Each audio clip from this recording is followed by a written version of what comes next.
Welcome, Jamie here from James Cars, and today you join me in the Audi A1. Obviously this is the smallest car that Audi do in their range, and by small I mean slightly over 4 metres long and just under 2 metres wide. This is the 30 TFSI, which means that it's got 108 horsepower and around 148 foot-pound of torque. This massive amount of power means that you can get from 0 to 62 in this car in just 10.5 seconds. And unfortunately that wasn't my exhaust, that was the Integra that just went past. What do I think of this car? Well, with a starting price of £18,500, it's not exactly a cheap car, but I'm looking at it and I'm going, hang on a minute, for £18,500, I've not even got an armrest. What's that all about? To me, it's absolutely bonkers that £20,000, they don't even give you an armrest. It's an extra £150. This car has been really put on steroids, because it used to be nice and loving and curvy, whereas now it's more boxy and trying to look mean. But it doesn't take away from the fact that it's only got a 1 litre 3-cylinder petrol engine. I've driven it a little way, and to be honest, on the roads, it's alright. On the twisties, it's okay. It does hold itself in place. It does know what it's doing. It does go where you point it. Obviously, it is just front-wheel drive because it doesn't have quattro. This car has the 16-inch alloy wheels. They are the 10-spoke turbine wheels. And I must say, the ride for what is a fairly small car is actually quite nice. It's a really comfy ride because it's got some springs that are just comfortable. You go for the S-Line, you go an inch up on the rims, and also you end up with a more solid suspension because the S-Line suspension is lower. I'm starting to fog up, so I'm just going to put those on for a minute. I actually cleaned this car literally about 15 to 20 minutes ago, but these roads are horrendous right now. They're so wet and they're so full of mud. So you'll see the outside of it as I put the photos and the videos up. Please don't think that I didn't bother cleaning it. I did. All of the models are standard come with a digital cockpit. Unfortunately, if you want sat-nav, you have to upgrade, and it's around £1,500 to get the sat-nav pack, which also gives you a slightly bigger infotainment screen. You can upgrade to get the Bang & Olufsen sound system, rear parking sensors, and something else. One thing that I do dislike about this car already is the fact that that rear screen is so small.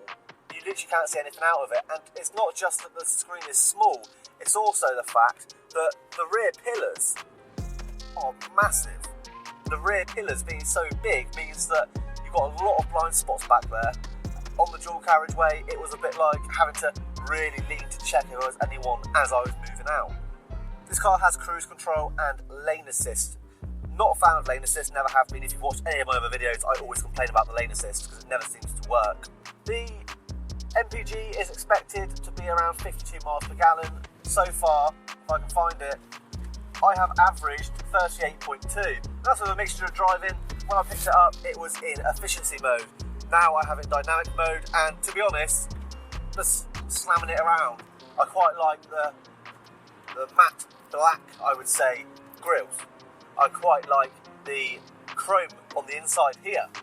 I quite like this kind of material plastic. It's all bumpy and makes my fingers feel nice. It's got a soft switch dash, which is always a sign of premium quality, but it's severely let down by this. It's horrible. This is literally just come out of China. I do like this around all of the screen. It's all of this gloss black, and it looks quite nice. It's around here and stretches round. The actual steering wheel itself, the leather is, again, nice. You know, it's what you expect from a modern Audi. The pieces around here, I'm not quite so sure. It's as if someone's giving birth to me. Not giving birth to me, but at me. The dials are in the centre here, and then you've got these two big old vents either side. I just don't think it's necessary. I know they're trying to keep it more symmetrical, but to me, I just don't think that is the right way to go. The perks of having a car this small is, of course, that you can dart around these Cornish lanes without any issues. You've got this kind of angle to the infotainment system, and it brings it all towards the driver, which is I quite like actually, because usually it's quite flat, and what that means is that it's aimed at everybody in the car, whereas this is a lot more for the driver. Look at that turbo point.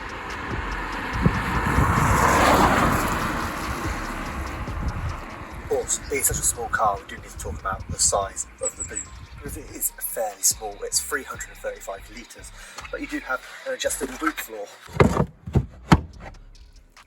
Do that, you gain about that much space. It's ideal. And also, this one can go in underneath where your spare wheel should be, but you don't get a spare wheel because it's extra to get a space saver. There isn't a lot of space, to be honest. It's alright. Bring this one up. You don't have that much of a lip. There's only a very small lip. But you do get a 60/40 seats, and if you put those down, it extends the capacity of the boot from 335 to 1,090 litres, so it nearly triples it. It's a great car for running around your local town. With 108 brake horsepower, you've got enough power to pull you towards the supermarket. The looks are modern and mean, and a lot more menacing than the previous versions, even if rear visibility is terrible. Just make sure that you have an armrest for more comfort. Enjoy the 8.8-inch infotainment screen, standard digital dials, and if you upgrade to the sat-nav for £1,500, the infotainment screen will be slightly larger, and you'll be able to use the sat-nav on those digital dials. I think the comfort pack is well worth the £995 upgrade. It will get you a Bang & Olufsen sound system, heated seats, and parking sensors. That's everything from me today. Thank you for watching as always. I really appreciate all of you. Have a great day. See you later on.